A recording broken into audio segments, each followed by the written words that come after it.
जय श्री राम। आइए जानते हैं हिंदुत्व पर क्या प्रभाव पड़ा।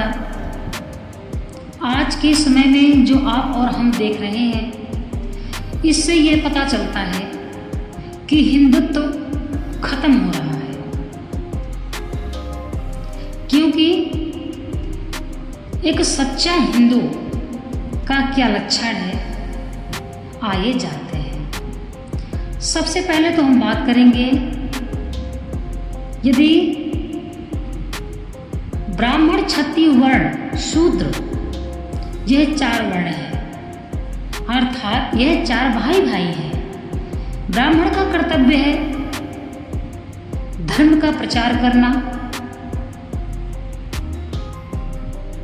तथा क्षत्रिय का धर्म है अपने राष्ट्र की रक्षा करना, युद्ध करना। वैश्य का कर्तव्य है व्यापार करें और शूद्र का कर्तव्य है सेवा करना। आइए जानते हैं किस प्रकार से हिंदुत्व पर प्रभाव पड़ रहा है। जैसे ये 4 वर्ण हैं, 4 वर्णों का अलग अलग कार्य बटा हुआ है। चारों वर्णों का अलग अलग कार्य बटा हुआ है। अब ब्राह्मण का जो पुत्र है वह ब्राह्मण का कार्य नहीं करना चाहता। आप देख रहे हैं, जो क्षत्रिय का पुत्र है वह क्षत्रिय का कार्य नहीं करना चाहता। जो वैश्य का पुत्र है वह वैश्य का कार्य नहीं करना चाहता। जो शूद्र का पुत्र है वह शूद्र का कार्य नहीं करना चाहता।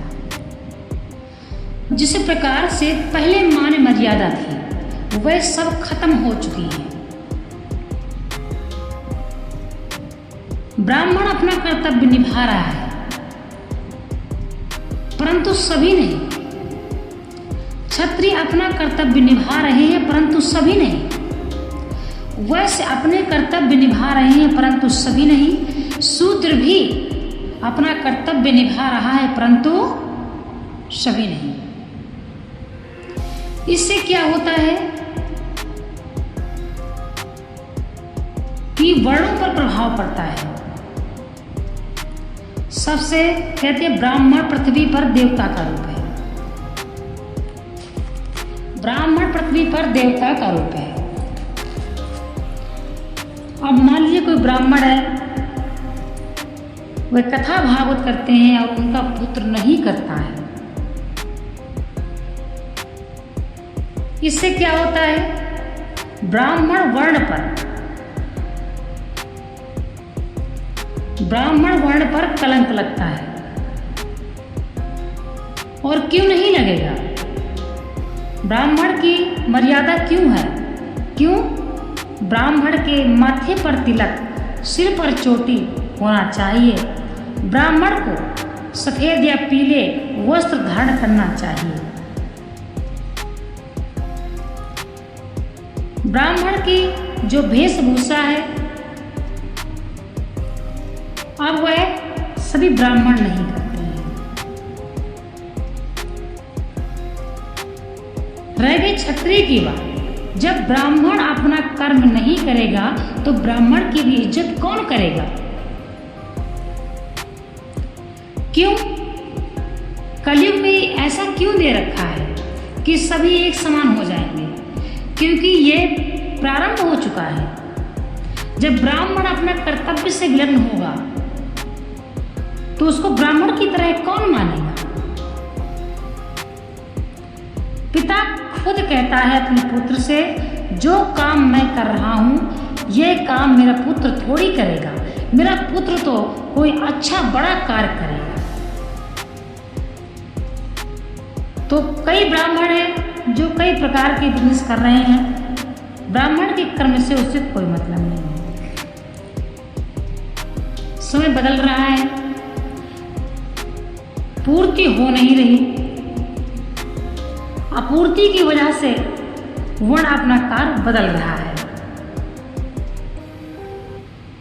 शूद्र का जो कार्य है, अभी कुछ छोटे गांव हैं, गांव तरफ चलता है, परंतु शहरों में नहीं। शहरों में ये पता लगाना मुश्किल है कि ब्राह्मण, क्षत्रिय, वैश्य, शूद्र कौन है। किसी की भी जाति का पता लगाना मुश्किल है। इस प्रकार से क्या हो रहा है, हिंदुत्व पर प्रभाव पड़ रहा है। अब हिंदू का कर्तव्य क्या है? जब ब्राह्मण हर घर में बैठ के खाएगा, शूद्र हर घर में बैठ के खा सकता है, तो जिस तरह का हिंदू होना चाहिए उस तरह का नहीं रहेगा। हिंदू का मतलब कोई भी जाति, हिंदू का मतलब आप यदि हिंदू हैं तो आपको सर पर तिलक, माथे पर चोटी अवश्य होना चाहिए। ये केवल ब्राह्मण ही नहीं कर सकता, परंतु गुण और कर्म अच्छे होना चाहिए। हम ज़्यादा दूर के नहीं, परंतु शिव पुराण की ही बात कर रहे हैं। शिव पुराण में दिया हुआ है कि चाहे जिस जाति का व्यक्ति, बेशक वह नीची जाति का हो, यदि वह सिर पर चोटी, माथे पर तिलक धारण करता है तो वह व्यक्ति पूजनीय है। कर्म बड़े हैं, जाति पाति बड़ी नहीं है, मनुष्य बड़ा नहीं है, अमीरी गरीबी का कोई फर्क नहीं है, सुंदरता का कोई फर्क नहीं है, कुरूपता का कोई फर्क नहीं है। फर्क है कर्मों का। मायने कौन रखता है? कर्म। कर्म अच्छे हैं तो आपका समझिए सब कुछ अच्छा है। क्यों? अमीरी हमेशा नहीं चलती, गरीबी हमेशा नहीं चलती, सुंदरता हमेशा नहीं चलती, परंतु कर्म आपके हमेशा चलते हैं, अगले जन्म तक प्रभावित होते हैं। इसीलिए जिसके कर्म अच्छे हैं, अब आज के समय में मान लीजिए कोई ब्राह्मण है, उसके कर्म अच्छे नहीं है, और कोई शूद्र है, उसके कर्म अच्छे हैं। केवल ब्राह्मण जाति पा करके यदि कर्म अच्छा नहीं किया तो उसका कोई लाभ नहीं है। कहते हैं ब्राह्मण का कर्म पा कर दी ब्राह्मण की तरह जीवन व्यतीत नहीं करता तो शुक्र के समान है। जो ब्राह्मण होकर के मद्यपान करता है, गलत आचरण करता है, नास्तिक है, भगवान को नहीं मानता, धर्म को नहीं मानता, वेद नहीं पढ़ता, ज्ञान का प्रचार नहीं करता,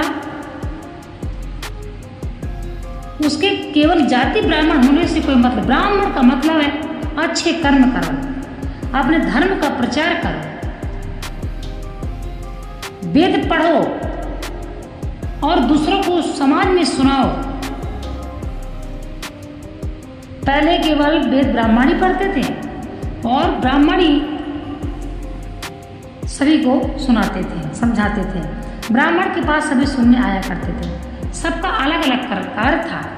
आज कोई भी अपने कार्य को सही से नहीं संभाल रहा है, चाहे वो ब्राह्मण हो, चाहे वो क्षत्रिय हो, चाहे वो वैश्य हो, चाहे वो शूद्र हो। अपनी जगह पर कोई भी नहीं टिका हुआ है। कर्म अच्छे रखिए, श्रीमद् भागवत गीता पढ़िए, हमें कैसे रहना चाहिए, कैसे कर्म करना चाहिए, माता पिता के साथ हमें कैसा व्यवहार करना चाहिए, हमें घर में कैसे रहना चाहिए, गृहस्थ जीवन हमें कैसे व्यतीत करना चाहिए, सामाजिकता में हमें कैसे रहना चाहिए, ये सब कुछ सीखो। सभी जीव ब्रह्म है, गीता कहती है सभी जीव ब्रह्म है और ईश्वर परम ब्रह्म है। तो ज्यादा जाति पाति में जो पड़ेगा वह अपने कर्मों पर ध्यान नहीं दे सकता। सिर्फ सभी को ब्रह्म समझो और अपने कार्य में लगे रहो। यह जीवन